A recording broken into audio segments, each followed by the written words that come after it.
पर आमंत्रित करती हूं आपके आशीर्वचनों के लिए।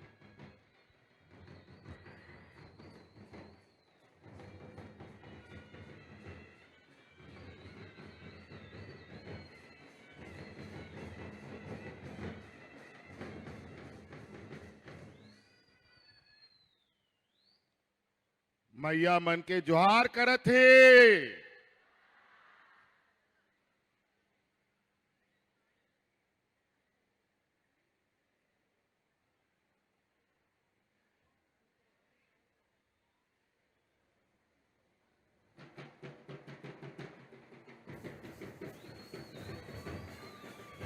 ए बाटे पे जोहार करत ही मैया।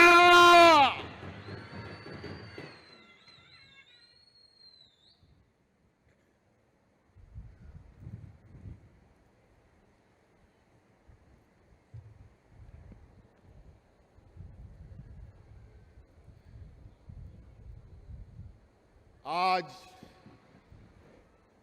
इस झारखंड के धरती के इस राजधानी पर रांची में राज्य की आधी आबादी के सम्मान में आयोजित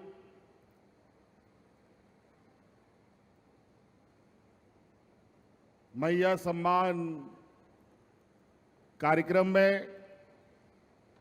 हमारे साथ उपस्थित हैं हमारे मंत्रिमंडल और गठबंधन दल के मंत्रीगण, विधायकगण, सांसदगण और हमारे गठबंधन के सहयोगी और दक्षिणी छोटानागपुर के सभी पदाधिकारीगण,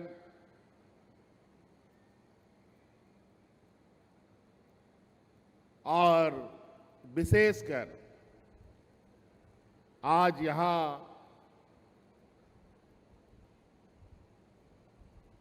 सुदूर सिमडेगा के गांव से,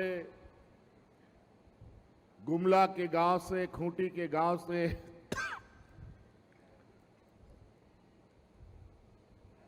लोहरदगा के गांव से, अलग अलग कोने कोने पंचायतों से आए हुए आप सभी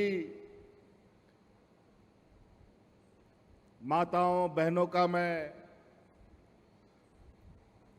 हार्दिक हार्दिक अभिनंदन करता हूं और एक बार फिर से आप सबको जोहार करता हूं। आज हम लोगों का ये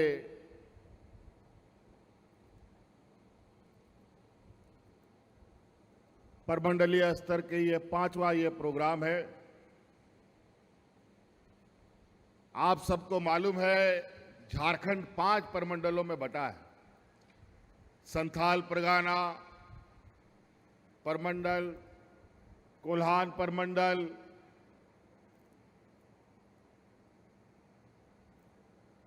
पलामू परमंडल, उत्तरी छोटा नागपुर और दक्षिणी छोटा नागपुर। आज यहां दक्षिणी छोटा नागपुर के इस कार्यक्रम में पूरे दक्षिणी छोटा नागपुर की महिलाएं यहां आई हैं।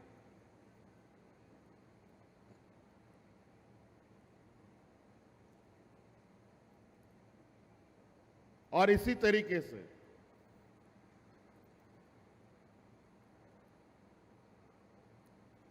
विगत 4 कार्यक्रमों में आज तो इंद्र देवता भी और ऊपर वाला भी हम लोगों का साथ दे रहा है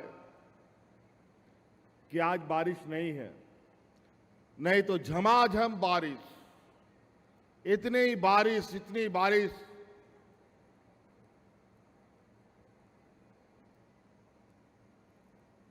कि कभी ऐसा लगा कि कार्यक्रम तो हम लोग कर ही नहीं पाएंगे।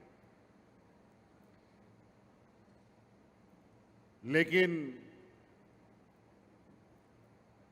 जब इंसान कुछ ठान लेता है और ईमानदारी से उस काम में लगता है तो उसका परिणाम भी उसको अच्छा मिलता है।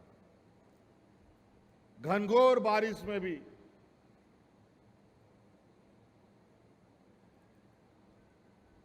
हमारी महिलाओं ने, इस राज्य की बेटियों ने, बहनों ने उन सभी कार्यक्रमों का रिकॉर्ड तोड़ दिया जो 2019 से पहले कोई कार्यक्रम हुआ करता था। एक से बढ़कर एक। और उसके बाद आज राजधानी में दक्षिणी छोटा नागपुर का ये जन सैलाब तो मानो एक ऐसा इतिहास आप यहां आकर के रच रहे हैं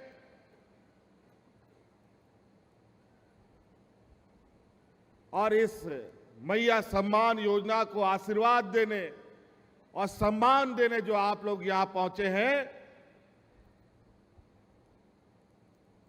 गांव-गांव, पंचायत-पंचायत, टोला-टोला से, और आपका इस आशीर्वाद के बदौलत जो हमें ताकत मिल रही है, मुझे लगता है आने वाला समय में इतने बड़े समूह और इतने बड़े सम्मान और आशीर्वाद शायद ही किसी को मिलेगा। और आज आपके इस उत्साह और इस सम्मान के बदौलत हमें ताकत मिलता है आप लोगों की सेवा करने के लिए।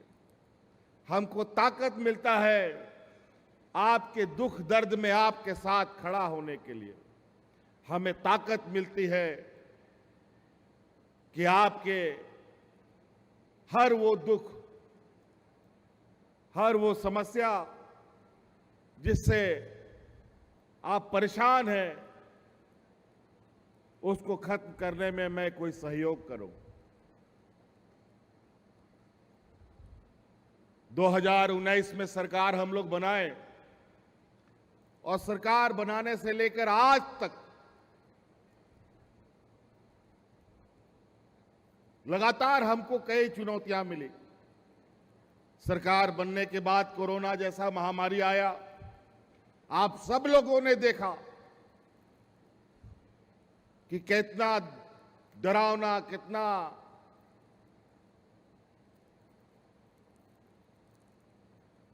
बुरा वक्त था उस समय का। हम लोग ठीक से सरकार भी बना नहीं पाए थे। कोरोना का मकड़जाल पूरा देश दुनिया को जकड़ लिया। सब लोगों को घर में अपने से ताला लगा लगा करके रहने के लिए आदेश हो गया। हाट बाजार, गाड़ी मोटर, नौकरी चाकरी, मजदूरी सब बंद, कुछ भी काम नहीं मिलता था। झारखंड तो सबसे देश का पिछड़ा राज्य है। कहने को तो इस राज्य को सोने का चिड़िया दुनिया में लोग बोलता है, लेकिन बहुत दुर्भाग्य की बात कि सोने की चिड़िया की इस राज्य में लोगों को तन ढकने का भी कपड़ा उपलब्ध नहीं होता। ऐसे राज्य में ऐसे महामारी, ऐसे चुनौती एक अभिशाप के बराबर होता है। हमारे राज्य में मजदूर किस्म का लोग सबसे अधिक रहता है। अगर वो एक दिन मजदूरी नहीं करेगा तो उसका घर में चूल्हा भी नहीं जलता है, पूरा परिवार को भूखा रहना पड़ता है।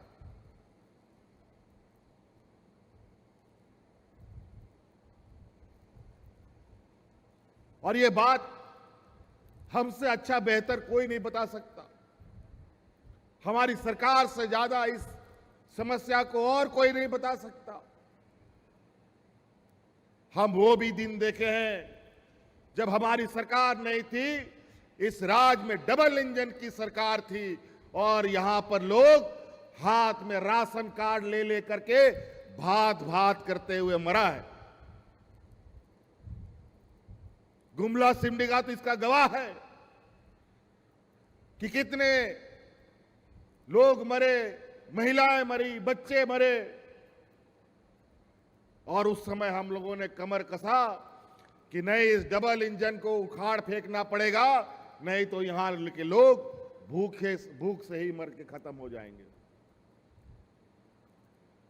हम लोगों ने ताकत लगाया, आप लोगों का आशीर्वाद मिला और हम लोगों ने सरकार बनाया। डबल इंजन की सरकार को उठा के बाहर फेंक दिया। लेकिन सरकार तो बनाए, कोरोना का महामारी आ गया और उससे बड़ा मुसीबत। अब क्या करें? ना अस्पताल का स्थिति हमारे राज्य में ठीक, ना डॉक्टरों की स्थिति ठीक। ऐसे हालात में हम लोग क्या करें समझ में नहीं आता था। रात दिन हम लोग जगे रहते थे और उसमें बहुत बड़ा समस्या कि हमारा इस राज्य का बड़े पैमाने में अपना परिवार को पालने के लिए, दूसरे राज्य में रोजगार करने के लिए हमारे नौजवान लोग जाते थे, वहां भी उन लोगों को नौकरी से बाहर निकाल दिया और घर भी लौटने के लिए ना गाड़ी, ना मोटर, ना ट्रेन, ना बस, ना कुछ भी, सब बंद। लेकिन आप याद कीजिए वो दिन कि पूरा देश में पहली बार आपका ये बेटा, ये भाई आपके परिवारजनों को हवाई जहाज से लाद लाद करके आपके घर में पहुंचाने का काम करता था।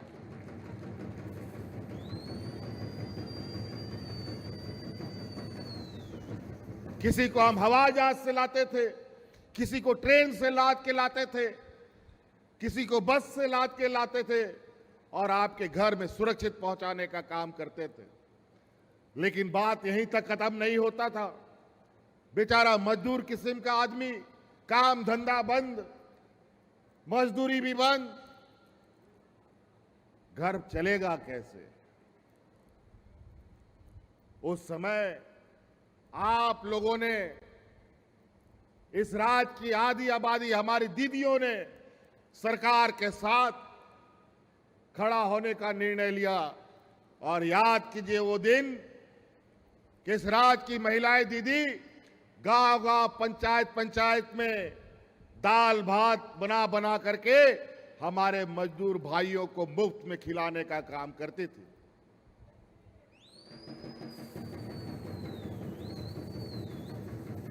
डबल इंजन की सरकार में आम दिन, ना कोई महामारी, ना कोई बीमारी, ना कोई आपदा। उस समय लोग राशन कार्ड लेकर के भूख से मरा। लेकिन इतना बड़ा कोरोना आया, हम लोगों ने एक भी मजदूर हो, किसान हो, आदिवासी, दलित, पिछड़ा, कोई भी हो, किसी को भूख से मरने नहीं दिया। और उसी दिन हमने ये संकल्प लिया, इस राज्य की आधी आबादी के लिए हमें कुछ करना पड़ेगा। धीरे धीरे समय बीतता गया। 2-2.5 साल के बाद कोरोना का बादल छटने लगा। जब हम काम करना शुरू किया तो हमारे विपक्ष का लोग, ये भारतीय जनता पार्टी का लोग मेरा टांग खींचना शुरू कर दिया, हम पर झूठा आरोप लगाना शुरू कर दिया। 2 साल तक ईडी सीबीआई करता रहा। जब आखिरकार नहीं सका तो जबरदस्ती जेल के अंदर में भी डाल दिया हमको 5-6 महीना तक। लेकिन सच तो सच है, पानी में पैखाना करने से क्या पैखाना डूबता है क्या? फिर बाहर आ जाता है।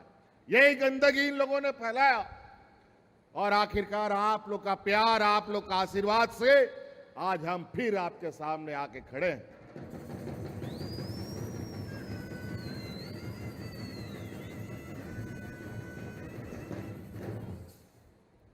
राज अलग हुए हमारा आज 24-25 साल होने जा रहा है। हमारा आज का भी कई ऐसा गांव है जहां के लोग ब्लॉक ऑफिस नहीं देखा, बीडीओ कौन है, सीओ कौन है नहीं जानता है, डीसी और एसपी का तो दूर का बात। कभी कोई पदाधिकारी गांव नहीं जाता था। हमारा गांव का हालत क्या है किसी को कुछ पता नहीं चलता था। और हमने शुरू में ही कहा था कि हमारी सरकार रांची से चलने वाली सरकार नहीं है, हमारी सरकार गांव से चलने वाली सरकार है। और इसीलिए पंचायत पंचायत, गांव गांव, टोला टोला में हम लोगों ने पंडाल लगा लगा करके आप सभी ग्रामीणों की समस्याओं को जानने का काम किया था।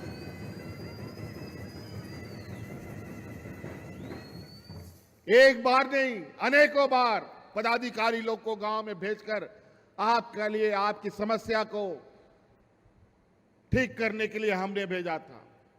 कोई लैपटॉप लेके जा रहा है, कोई कंप्यूटर लेके जा रहा है, कोई बैलगाड़ी में जा रहा है, जहां रास्ता नहीं हुआ ट्रैक्टर में जा रहा है, मोटरसाइकिल में जा रहा है, गाड़ी में जा रहा है, साइकिल में जा रहा है, लेकिन जाता जरूर था।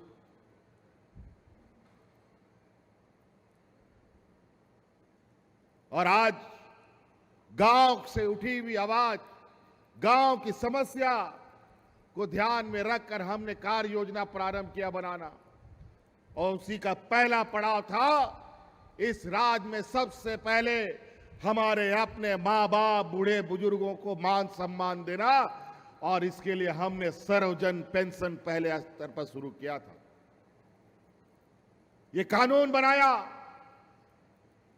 पहले होता क्या था, गांव में एक दो बूढ़ा बुजुर्ग लोग को पेंशन मिलता था और ढेर सारा बूढ़ा बुजुर्ग लोग दलाल के चक्कर में पड़ा रहता था, बाबू मेरा पेंशन का कार्ड बना दो। सालों साल दलाल के चक्कर में काट काट करके 1000, 2000, 5000 ठग लेता था उन लोगों से, लेकिन मर जाने के बाद भी उन लोग का पेंशन का कार्ड नहीं बनता था। गरीबी का आलम इतना भयावह था इस राज्य में, तो हमने निर्णय लिया कि अब कोई इस राज्य में बुजुर्ग बिना पेंशन का नहीं रहेगा। इस राज्य में जितना 60 साल का बुजुर्ग होगा सबको हम पेंशन देंगे, चाहे 1 लाख हो या 10 लाख हो या 20 लाख हो। आज सर्वजन पेंशन देश का ये पहला राज्य है जो हम इस राज्य का सभी बुजुर्ग को पेंशन देते हैं।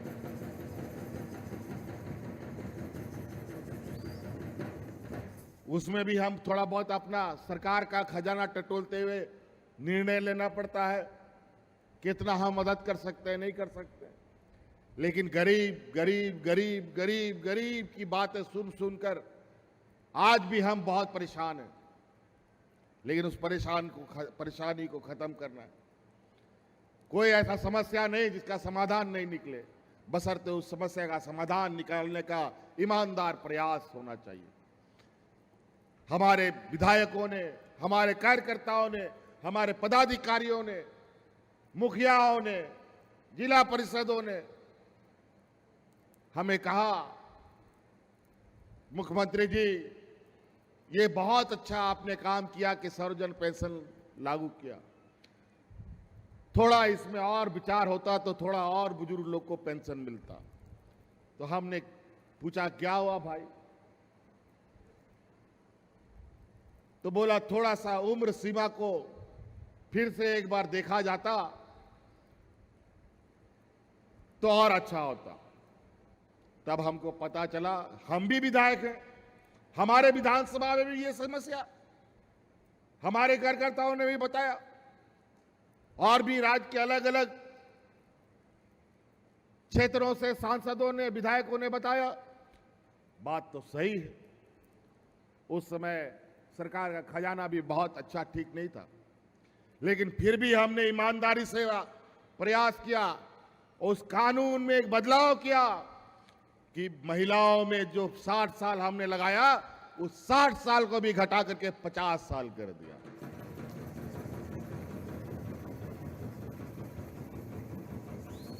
और आज गांव में बूढ़ा बुजुर्ग लोग दिन गिनता है, कब मेरा 50 साल हो जाएगा, कब 60 साल हो जाएगा। अब दलाल का चक्कर नहीं, सीधा उम्र का कार्ड लेके जाओ, अपना वोटर कार्ड, आधार कार्ड लेके जाओ, बीडीओ सीओ का अनिवार्य है कि आपका वृद्धा पेंशन का कार्ड बनाना है। जो इसमें कोताही करेगा वो सीधा बर्खास्त।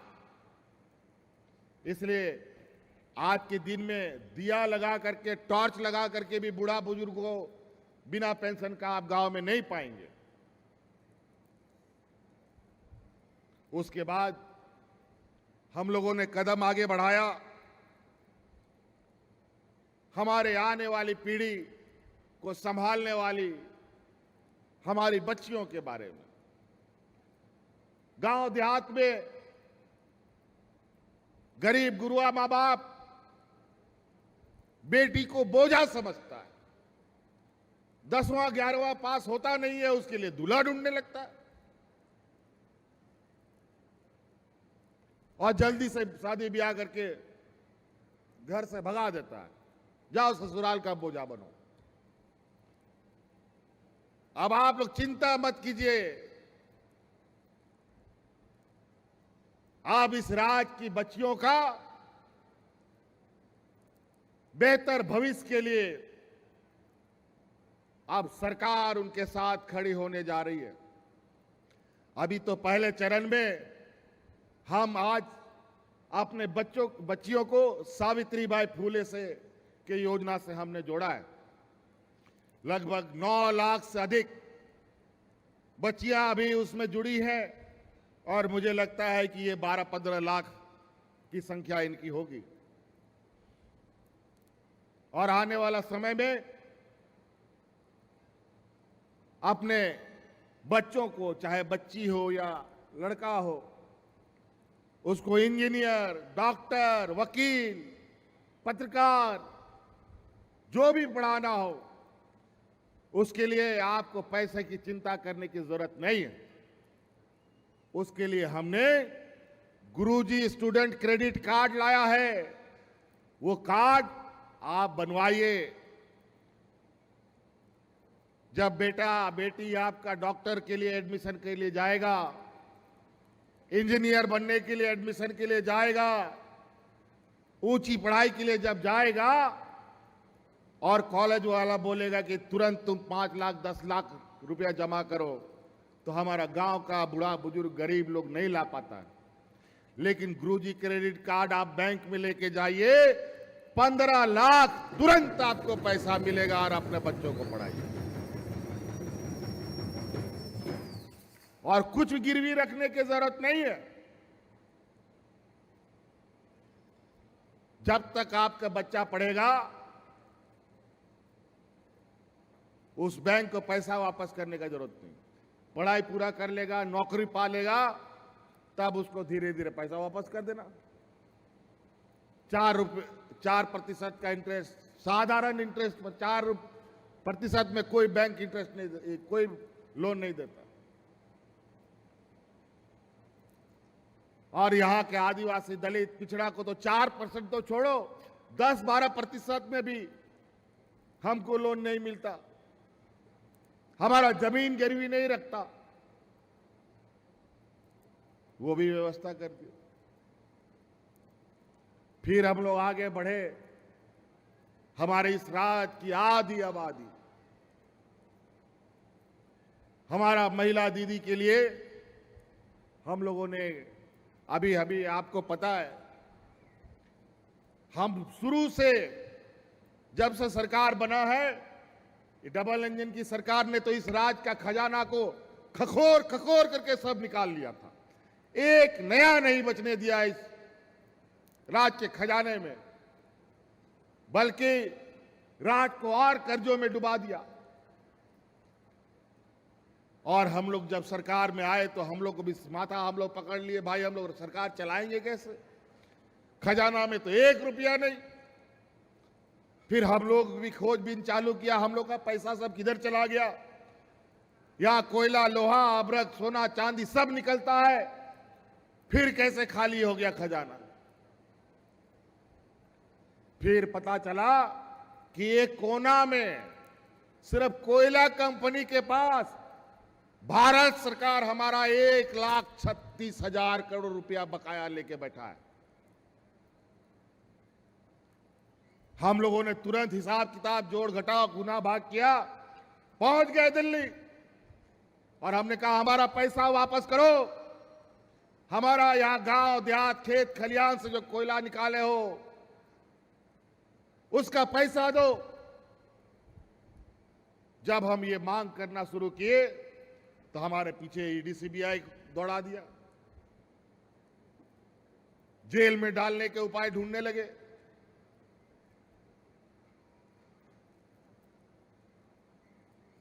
थोड़ा बहुत पैसा दिया, उसके बाद वो पैसा भी बंद। और आखिरकार अभी हाल फिलहाल में सुप्रीम कोर्ट ने ऑर्डर दिया है कि इस खनन कंपनियों से राज्य सरकार पैसा तस्वीली कर सकती है, जो हम पहले से मांग कर रहे थे। जैसे सुप्रीम कोर्ट का ये आदेश आया तो हमने कहा अब हम अपना काम तेजी से करेंगे और उसका पहला पड़ाव में इस राज्य की आधी आबादी जो महिलाएं हैं उसको 21 साल से 50 साल तक के लिए हर साल 12,000 देने का निर्णय हमने किया।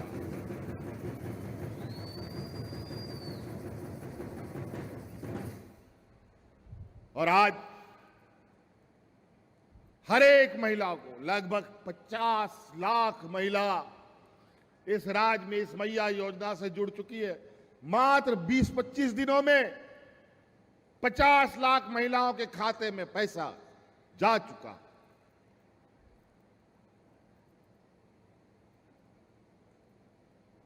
अभी जो भी आज जिसका 21 साल हो जाएगा उसको आज पेंशन मिल जाएगा, जो कल 21 साल की हो जाएगी उसको मिल जाएगा, और जब 50 साल के ऊपर हो जाएगा तो वृद्धा पेंशन तो मिलवे करेगा। और इस राज्य की बच्चियों को पैदा होने से लेके उसके मरने तक हम कुछ ना कुछ देने का हम लोगों ने संकल्प लिया है। अब महिलाएं बोझा नहीं बनेंगी। महिलाओं को पढ़ाइए, लिखाइए, काबिल बनाइए। और आज हमारे अनपढ़ होने का, गांव देहात में पढ़ा लिखा नहीं होने का लोग फायदा उठाते हैं, हमें बेवकूफ बनाते हैं, और जो थोड़ा बहुत बोलने का ताकत रखता है उसको जेल में डाल देता है। आज अनेक गरीब गुरुआओं की आवाज उठाने वाला लोगों को जेल में डाल दिया जा रहा है।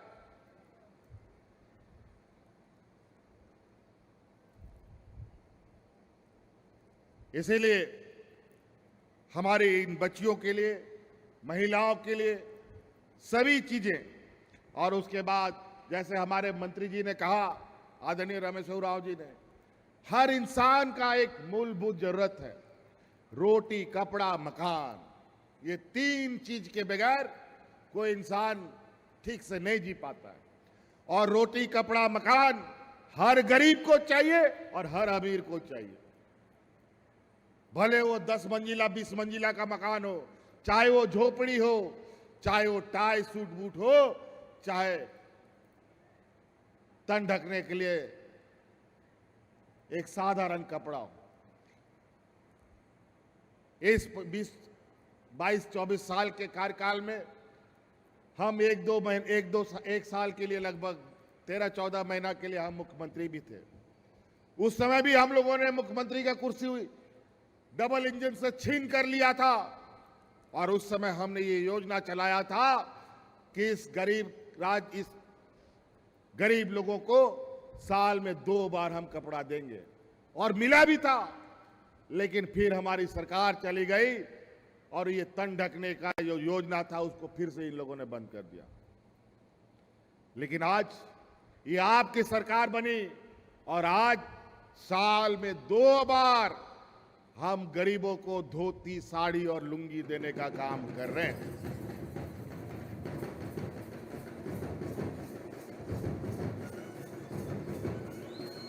कई ऐसी चीजें। हमारा इस राज्य में गरीबी इतना है, इसीलिए हम लोगों ने ये सोना सोबरन धोती साड़ी योजना चलाया। बहुत सारी महिलाएं, बोलने में शर्म लगता है, महीनों नहीं तक नहाती थी। कैसे नहाएगी बेचारी? उसके पास एक ही को फटा चिटा कपड़ा है, नहा के क्या पहनेगी कपड़ा? इसीलिए हम लोगों ने गरीबों के लिए सोना सोबरन धोती लुंगी साड़ी योजना लाया, ताकि वो भी मान सम्मान से जी सके। डबल इंजन की सरकार ने इस राज्य के 11 लाख राशन कार्ड डिलीट कर दिया था। आपका ये सरकार बना, हम लोगों ने 20 लाख नया हरा राशन कार्ड गरीबों में बांटने का काम किया। उसमें भी पक्षपात, उसमें भी सौतेला व्यवहार। हमको लगा कि सरकारी दुकान से हम लोग दाल चावल खरीदेंगे और गरीबों को बांटेंगे, लेकिन भारत सरकार ने सरकारी दुकान से हमें दाल चावल भी खरीदने का अवसर नहीं दिया। हम लोगों ने खुले बाजार में महंगे दर पे दाल चावल खरीद करके बांटना शुरू किया। फिर कुछ समय के लिए हमें परमिशन मिला खरीदने का, फिर मिलता है, फिर नहीं देता है। 2 महीना देता है तो 2 महीना छोड़ देता है, तो रुक जाता है कभी कभी। और इधर सरकार गिराने का आए दिन प्रयास, कभी इस विधायक को खरीदो, कभी उस विधायक को खरीदो, यही इनका काम है। गरीब गुरुआ, इस राज्य के किसान, मजदूर, दलित, पिछड़े नौजवानों के बारे में इनको सोचना नहीं है। इनको हर हाल में, जहां इनको सरकार से बेदखल कर दिया गया, चुनाव में हार गए, वहां पर एन केन प्रकार सरकार गिराओ, विधायक खरीदो और सरकार बनाओ, यही काम में लगा रहता है लोग, और कोई काम नहीं। देश जाए भाड़ में, राज जाए डूब, लेकिन अपना सरकार बने रहना चाहिए, यही इनका सपना है। इस राज्य को जो आवाज देने की योजना है, हम लोगों ने राशन कार्ड दिया पेट भरने के लिए, पेंशन दिया घर द्वार चलाने के लिए, तन ढकने के लिए कपड़े दिए। अब हम लोगों ने आवाज शुरू किया। पहले प्रधानमंत्री आवास लोगों को मिलता था, जिसको कॉलोनी कॉलोनी लोग बोलते हैं गांव में। हम लोग गला फाड़ फाड़ के चिल्लाते रहे कि केंद्र सरकार का जो हिस्सा है प्रधानमंत्री आवास में, उसका हिस्सा हमें दो। और हम अपना हिस्सा लगा करके, जो केंद्र सरकार ने लिस्ट बनाया था 4 लाख गरीबों का, उसको हम लोग आवाज देंगे। लेकिन वो पैसा हमें नहीं मिला। वो पैसा बल्कि हमारे बगल में जो बीजेपी का सरकार चलता है यूपी में, वहां दे दिया। विभागीय मंत्री, हम भी, पदाधिकारी भी दिल्ली जाते थे, दिल्ली आते थे, दिल्ली से आना जाना, ये सिलसिला चलता रहा कि कुछ मिल जाए, कुछ मिल जाए। आखिरकार इन लोगों ने हाथ जोड़ दिया कि नहीं देंगे। तो हम बोले ठीक है, मत दो। अब हम लोग अपना जुगाड़ करते हैं। हम लोगों ने अपना सर्वे कराया। उनका सर्वे में 4 लाख गरीब था और हमारा सर्वे में 20 लाख से अधिक गरीब है जिसको आवाज की आवश्यकता है। और उन सभी 20 लाख को आवाज देने का संकल्प भी हमने उठा लिया। और आने वाला 5 साल के अंदर उन 20 लाख परिवारों को पूरा आवास देकर पक्का मकान बनाने का योजना तैयार हो चुका। हर साल अलग अलग चरणों में लोगों के आवास बन रहे हैं। कई सारी फूलो जानो योजना, मुख्यमंत्री रोजगार सृजन योजना के माध्यम से आज गांव-गांव में लोग ट्रैक्टर खरीद रहा है, कोई बोलेरो खरीद रहा है, कोई स्कॉर्पियो खरीद रहा है, बस भी खरीद रहा है और अपना स्वरोजगार खड़ा कर रहा है। आप लोगों का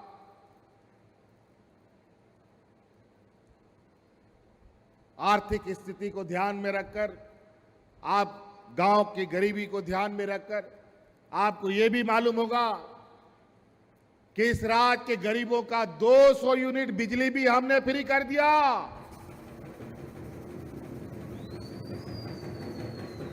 और तो और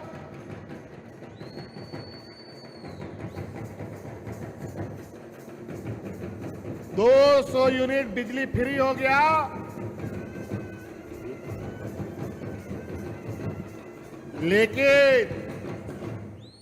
लेकिन हमारा गांव देहात में थोड़ा सा एक और समस्या, गरीबी इतना है बेचारा क्या करेगा, पहले पेट पालेगा कि समस्या दूसरा हल करेगा।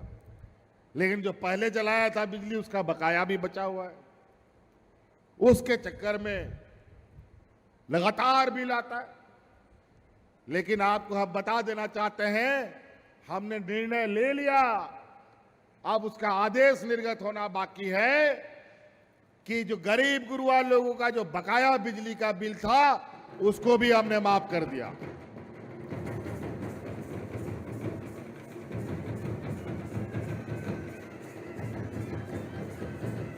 तो आज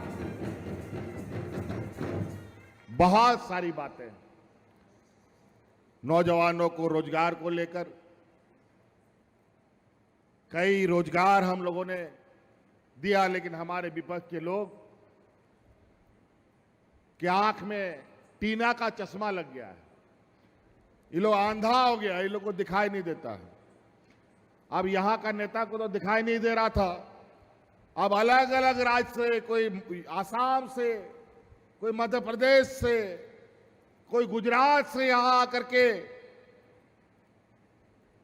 हमारे झारखंडी भाइयों को बहकाने में लगा है, हिंदू मुस्लिम सिख ईसाई करने में लगा है, सबको लड़वाने में लगा हुआ है। ध्यान रखिएगा, अभी 2 महीना 3 महीना के बाद चुनाव है, ये लोग आए दिन सांप्रदायिक तनाव फैलाने में मास्टर, ये लोग डिग्री प्राप्त कर लिया है। बड़े बड़े बुद्धिजीवी लोग इन्हीं के सहयोगी हैं। अखबारों को भी पढ़ेंगे तो आपको उसी तरीके की बू आने शुरू होंगी, मीडिया को भी आप देखेंगे उसमें भी उसी तरीके का खुशबू दिखेगा। और उसमें तो एक असम तरफ से आते हैं एक नेता, वो तो लगता है हिंदू मुस्लिम भड़काव और सांप्रदायिक तनाव फैलाने में सबसे अधिक डिग्री उन्होंने ले लिया है। आए दिन फुर्र से झारखंड आते हैं और यहां पर तनाव का माहौल बनाने लगते हैं, कभी सरकार गिराने में लगते हैं, कभी हिंदू मुस्लिम करने में लगते हैं, लेकिन कोई फर्क नहीं पड़ता। यहां झारखंड वीरों का भूमि है, यहां एक वीर नहीं अनगिनत वीर हैं। हर चौक चौराहे में यहां के लोग गरीब जरूर हैं लेकिन स्वाभिमानी हैं। हमारा झारखंड का भाई बहन लोग जो आसाम में बैठा है उनका क्या हालत है जरा वो बताएं। अपना राज तो संभलता नहीं, बांग्लादेशी को रास्ता वही देते हैं, वहीं पर दरवाजा खोल के रखा है और अपने घुसाता है और बोलता है घुसपैठी बढ़ाया। हम लोग का कोई रास्ता नहीं है।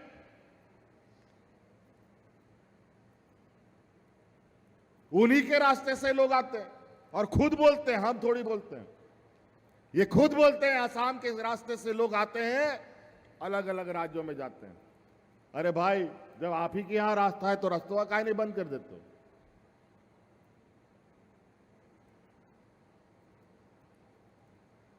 तो ये सब ध्यान रखिएगा। बहुत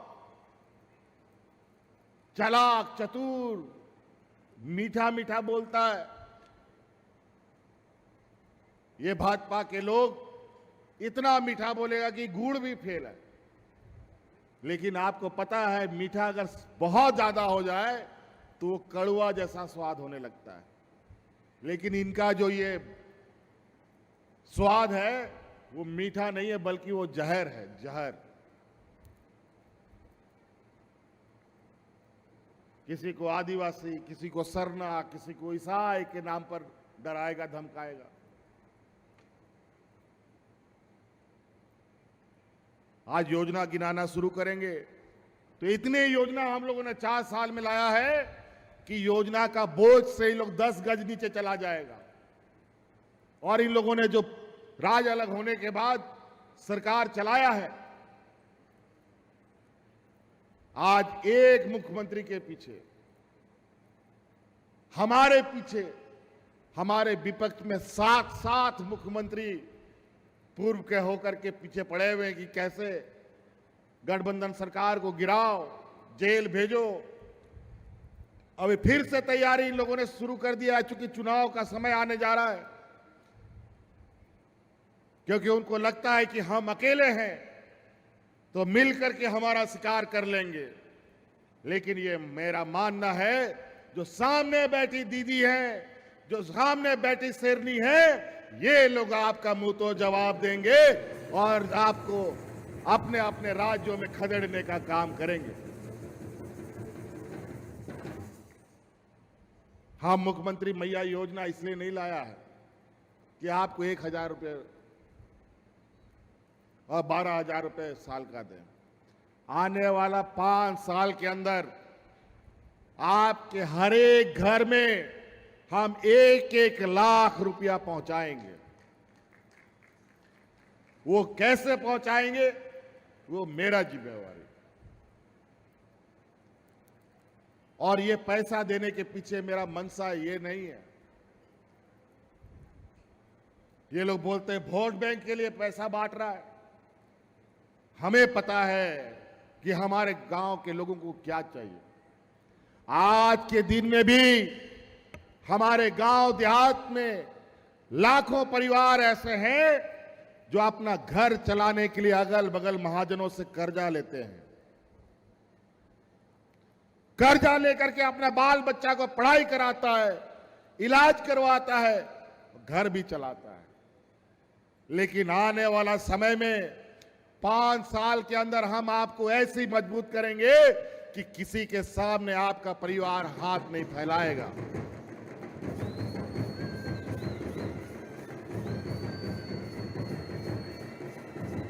आज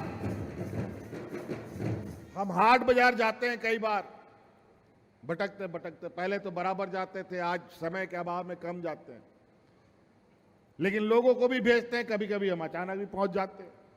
कई महिलाएं सब्जी बेचती है बाजार में, तो पता चलता है कि सब्जी किसी महाजन से 50,000 टका उधार ला करके बाजार से खरीद करके बेचारा यहां बेचता है, 10-20 टका अधिक कमा लेती है उसी में। लेकिन आपके पास जब अपना आपका पैसा होगा तो किसी महाजन के पास कर्जा और उधार लेने का जरूरत आपको नहीं पड़ेगा। कई योजनाएं हम लोगों ने चला रखी हैं, उससे आप स्वरोजगार भी चला सकते हैं और रोजगार भी दे सकते हैं। आजकल मौसम बहुत खराब हो रहा है, समय पर बारिश नहीं होता है तो कम होता है, या तो बाढ़ें आने लगता है। सब किसान अस्त व्यस्त है आज के दिन में। पूरा देश में परिवर्तन, जलवायु में परिवर्तन हो रहा है। वो इसलिए हो रहा है क्योंकि इस देश के व्यापारियों ने पूरा जंगल को लूटने का काम किया है, और इस देश की जंगल को बचाने का इस देश के आदिवासियों ने किया है। और आज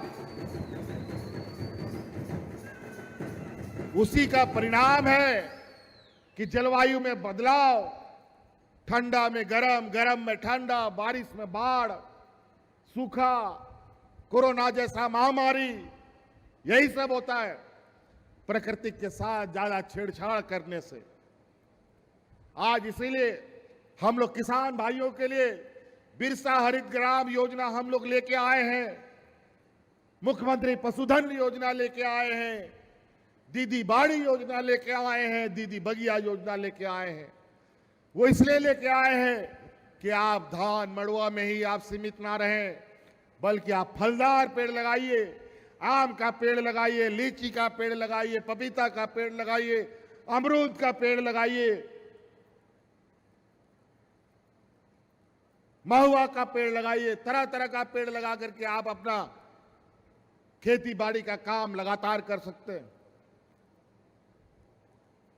जानवर भी पाल करके अपना आप आमदनी बढ़ा सकते हैं। हमारे इस राज्य में अंडा दूसरे राज्य से लाना पड़ता है, खस्सी का मीट दूसरा राज्य से खस्सी आता है, मछली बेचने के लिए आंध्रा से मछली आता है। बताओ, मांस मुर्गा मछली खाने वाला पूरा राज्य है, लेकिन यहां का आदिवासी तो सदियों से गाय बकरी मांस मछली मुर्गी पालता रहा है, लेकिन वो सब अब खत्म हो गया। लेकिन फिर से उसको जिंदा करने के लिए हम लोग पशुधन योजना लाए हैं। गाय पालिए, मुर्गी पालिए, सुअर पालिए, बकरी पालिए और लोगों को बड़ा करके बेचो, क्या दिक्कत है। गांव देहात में किसान खेती बाड़ी के साथ साथ जानवर भी पलेगा। और हम यहां उपस्थित माताओं से कहना चाहेंगे, इससे पहले की जो भाजपा की सरकार है वो भी जानवर बांटता था, लेकिन वो ऐसा जानवर बांटता था कि किसान के पास जाने के 2 महीना 3 महीने के बाद वो जानवर मर जाता था। चाहे गाय हो, बकरी हो, सुअर हो, जो भी हो, सब मर जाता था। लेकिन इस बार हमारी सरकार ने आपके लिए जो पशुधन योजना लाया है, जो जानवर आपको मिलेगा सरकार की तरफ से, वो जानवर बीमा कंपनी में उसका बीमा किया हुआ जानवर मिलेगा। गलती से अगर जानवर बीमारी से मर गया तो पूरा पैसा आपको बैंक आपको वापस करेगा।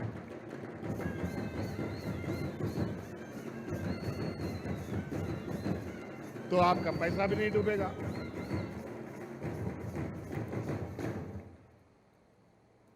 नौकरी की बात हमारे विपक्ष के लोग हमेशा करते हैं, तो इनको पता नहीं है कि 5 साल में एक भी जेपीएससी इन लोगों ने नहीं कर पाया। हम लोग आते ही जेपीएससी का परीक्षा करवा करके 250-300 बीडीओ सीओ कलेक्टर हम लोग बनाए और आज वो सेवा कर रहे हैं राज्य में। आज शिक्षकों की नियुक्ति हम लोगों ने 15-20 हजार के लगभग करी। पंचायत सचिवों का नियुक्ति हुआ, इंजीनियर लोग का नियुक्ति हुआ, डॉक्टरों का नियुक्ति हुआ, कृषि वैज्ञानिक का नियुक्ति हम लोगों ने किया। अभी भी ये उत्पाद सिपाही का नियुक्ति चल रहा है। और अभी तो कुछ घटना हमारे संज्ञान में आया है। उत्पाद सिपाही में कई नौजवान दौड़ते दौड़ते आकस्मिक उनकी मौत हो गई। मौत सिर्फ दौड़ से ही नहीं हो रहा है, ऐसे ही अचानक लोग चलते चलते भी मर जा रहे हैं। और पता चल रहा है कोरोना में जो भाजपा के लोगों ने इस देश के लोगों को जो टीका लगाया है, वो टीका गलत टीका लगाया है, जिसका प्रभाव पूरे दुनिया में पड़ रहा है। अभी तो उसका भी हिसाब हम लोग लेंगे। उस टीका को पूरा दुनिया में बंद कर दिया गया था, लेकिन हमारे इस भारतवर्ष में ही उस टीका का सप्लाई हुआ और नतीजा आज देश के अंदर अनेक लोगों की मौत हो रही है। सर्दी खांसी से लोग मर जा रहे हैं, चलते चलते लोग मर जा रहा है, दौड़ते दौड़ते लोग मर जा रहा है। बूढ़ा बुजुर्ग नहीं, जवान जवान लड़का लड़की लोग मर जा रहा है। बूढ़ा बुजुर्ग लोग तो बोल देगा कि चलो कोई बीमारी था मर गया। अभी हाल फिलहाल हमारे एक पूर्व सांसद 28-30 साल की एक बेटी बेचारी साधारण बीमारी में तुरंत 3 दिन में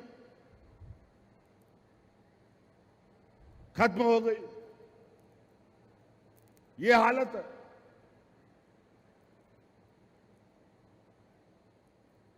इन लोगों ने बड़े चतुराई से और जो उस दवा को बंद करने का पूरा दुनिया में उसका नोटिस जारी हुआ और इन लोगों ने पैसा और चंदा तस्लीम करने के लिए मार वो सब दवाई गरीबों और पूरे देशवासियों को जबरदस्ती ठुकवा दिया।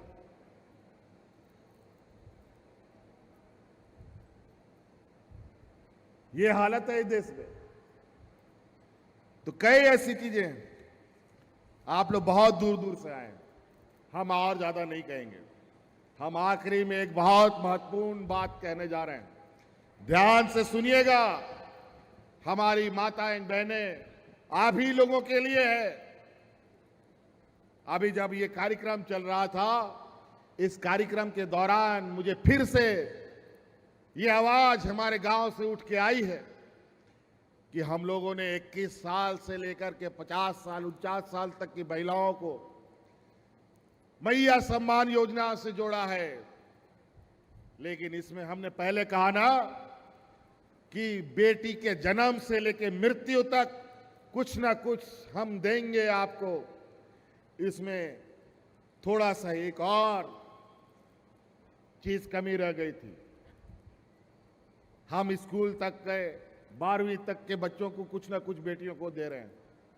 18 से लेके 20 साल तक की बच्ची छूट गई थी और अब हम बहुत जल्द 2-3 दिन के अंदर और संभवतः अभी सरकार आपके द्वार के अंदर में भी 18 से 20 साल की बच्चियों को सम्मान योजना में जोड़ने का काम किया जाएगा।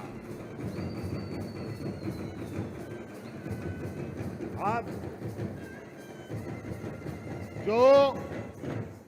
जो हम लोगों ने 21 साल से शुरू किया है, उसको अब हम लोग 18, 19, 20 से शुरू करेंगे, ताकि हमारी कोई भी बच्चियां ना बचे, कोई भी महिलाएं ना बचे। तो इसलिए अब घर में जो बेटी 18 साल की हो गई, जो 19 साल की हो गई, अभी तो हम घोषणा कर रहे हैं, अब इसको कानूनी अमली जामा पहनाएंगे। लेकिन सरकार आपके द्वार अभी जो चल रहा है, उसमें उन बच्चियों का भी फॉर्म भरवाइएगा, उसका भी हम डाटा एंट्री करके रखेंगे। जैसे ही हम कानून बनाएंगे, उनके खाता में भी हम पैसा डाल देंगे। तो इसलिए सड़क, पुल, पुलिया के विषय में बहुत ज्यादा नहीं कहेंगे। आप लोग देख रहे हैं, सड़क, पुल, पुलिया तो बन ही रहा है, मॉडल स्कूल बन ही रहा है। हमारे बच्चों के लिए अच्छी पढ़ाई व्यवस्था कैसे हो, ये भी हम कर रहे हैं। हमारे प्रखंड स्तर पर हमारा ट्रेनिंग कोचिंग चल रहा है और उस ट्रेनिंग कोचिंग में आने जाने का खर्चा भी राज्य सरकार भत्ता दे रही है हमारे नौजवानों को। तो आप लोग भी हुनरमंद बनिए, पढ़ाई के क्षेत्र से आगे बढ़ना है, उस माध्यम से बढ़िए। स्वरोजगार के माध्यम से जाना है, उस माध्यम से आगे बढ़िए। सारे रास्ते आपके लिए खोल रखिए। इसलिए आज के दिन इतने ही कहेंगे, आप लोग भी वापस जाएंगे, लेकिन अभी हम लोग फिर आपके जिले जिले में जाएंगे और आपके इन समस्याओं के बारे में जानने, समझने और उसका समाधान करने के लिए काम करेंगे। इसीलिए इन्हीं बातों के साथ यहाँ आए हुए सभी माताएं बहनों को और हमारे साथियों को बहुत बहुत धन्यवाद। फिर से जोहार।